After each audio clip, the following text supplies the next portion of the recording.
कि गुप्तों की राजनीति, गुप्तों की राजनीति और प्रशासन,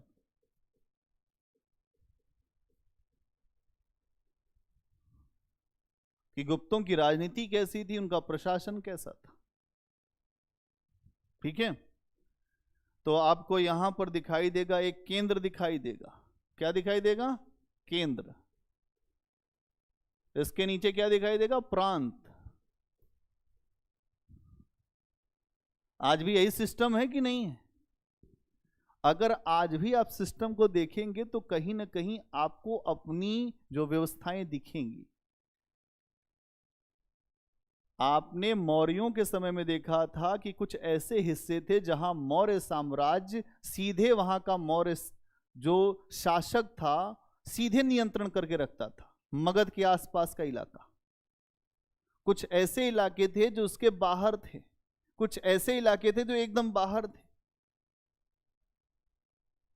तो यहां आप देख रहे हैं स्ट्रक्चर कैसा है। सबसे ऊपर क्या है? केंद्र है। फिर क्या है? प्रांत है। फिर क्या है? जिला।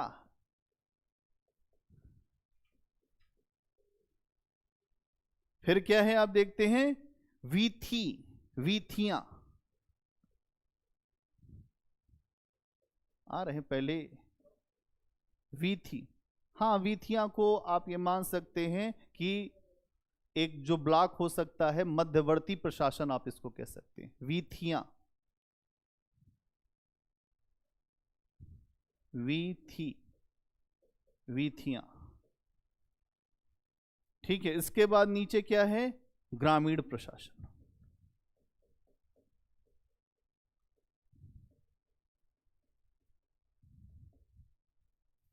केंद्र, केंद्र में देखते हैं एक सम्राट बैठेगा और इसकी सहायता के लिए एक मंत्रिपरिषद होगी। प्रांत, प्रांत में हम देखते हैं एक व्यक्ति रहेगा जिसको कहते हैं भुक्ति। क्या कहते हैं? भुक्ति। और इसकी सहायता के लिए जो लोग रहेंगे उनको कहा गया उपरिक। उपरिक भी इसी जो मंत्रिपरिषद के ही तरह से होंगे। तो प्रांत का जो अध्यक्ष होगा वो क्या कहलाएगा? भुक्ति। उसकी सहायता करने वाला कौन होगा? उपरिक। केंद्र में कौन है? अब सबसे ऊपर सम्राट ही है, ध्यान से रखना। सम्राट सबसे ऊपर है, एक व्यवस्था का संचालन हो रहा है। प्रांत में भुक्ति है और उसकी सहायता के लिए उपरिक है। और अगर आप देखेंगे तो ये जो जिला है इसके लिए एक शब्द आता है विषय, और इसके अध्यक्ष को कहते हैं विषयपति। क्या कहते हैं? विषयपति, मतलब अध्यक्षता करेगा। आज का मान लो डीएम, विषयपति तो ही हो गया, डीएम हो गया। और जो वीथियां हैं यहां पर अध्यक्ष कौन होगा? वीथीपति। इसका मतलब हो गया बीडीओ। क्या हो गया? बीडीओ। और जो सबसे निचला प्रशासन है उसको कहते हैं गांव। और यहां पर जो अधिकारी है उसका नाम है महत्तर। यह भी प्रश्न आ चुका है। महत्तर, क्या कहते हैं उसको? महत्तर। ये स्ट्रक्चर है इनका।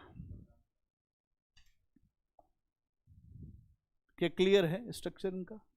केंद्र, प्रांत, जिला, वीथियां, फिर ग्रामीण प्रशासन। ये क्या है? एक स्ट्रक्चर है पूरा इनके यहां। इस तरीके से ये काम करते हैं।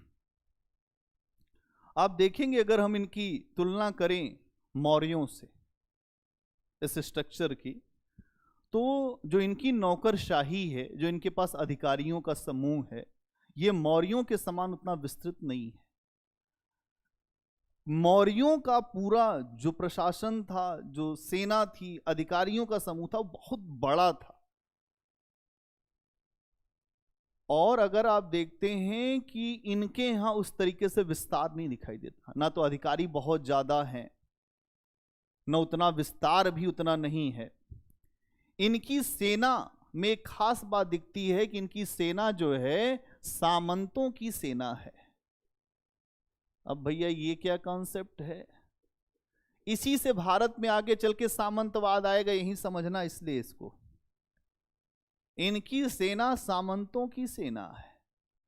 मतलब अगर आप बड़े योग्य होंगे तो आप अपने लोग रखेंगे जिनको आप वेतन देंगे, कभी भी आप सामंतों की सेना नहीं बनाएंगे। सामंतों की सेना का मतलब यह है कि आप हमारे नीचे हैं, कभी जरूरत पड़ेगी तो हम आपसे कहेंगे आप आ जाओ, हमें युद्ध लड़ने जाना है। लेकिन इन सामंतों के साथ खतरा यह होता है कि जैसे ही राजा कमजोर होता है या राजा के पास बहुत सारे काम होते हैं तो वो अपने नीचे देख नहीं पाते, यहां देख नहीं पाते। तो यहां कुछ लोग ऐसे उभर कर सामने आते हैं जो केवल नाम मात्र को राजा की सत्ता को स्वीकार करते। मतलब सामंत वो लोग हैं जो राजा की सत्ता को वैसे स्वीकार नहीं करते जैसे एक रेगुलर अधिकारी स्वीकार करता है। और सामंत इसी तलाश में रहते हैं कि कब राजा कमजोर हो, और जैसे ही राजा कमजोर होगा तो आप देखेंगे कि गुप्त काल के बाद सामंतवाद भी धीरे धीरे आपको दिखाई देगा। अलग अलग हिस्सों में सामंती प्रवृत्तियां दिखेंगी कि जहां छोटे छोटे सेनापति अपने आप को स्वतंत्र घोषित कर देंगे। वो कहते हैं राजा साहब हम आपको बड़ी मदद करेंगे, सेना भी देंगे, आपको वेतन भी हमें देने की जरूरत नहीं है। तो राजा को लगता अच्छा, तो राजा कहता है तू जहां रहता है वहीं रह, जब जरूरत होगी तो हम तुम्हें बुला लेंगे। और बाद में वही राजा के लिए एक बड़ी हड्डी बन के सामने आया। सामंतवाद यही चीज है। यहां पर इनकी सेना कैसे बनी है? सामंतों की सेना है, जो जरूरत पड़ने पर सामंत आते हैं। इसीलिए गुप्तों के यहां एक आगे चल के बड़ी समस्या हुई कि सामंतों ने अपना सिर उठाना शुरू किया और गुप्तों के विनाश में एक बड़ा कारण भी बने। ये क्या बात समझ में आई? तो यहां आपको ये चीज भी दिखाई देगी। इसके अलावा जो इनकी न्याय की व्यवस्था थी वो मौर्यों की तुलना में और ज्यादा व्यापक थी। मतलब मौर्यों के यहां जो न्याय का सिस्टम था उससे ज्यादा व्यापक न्याय का सिस्टम गुप्तों के यहां है।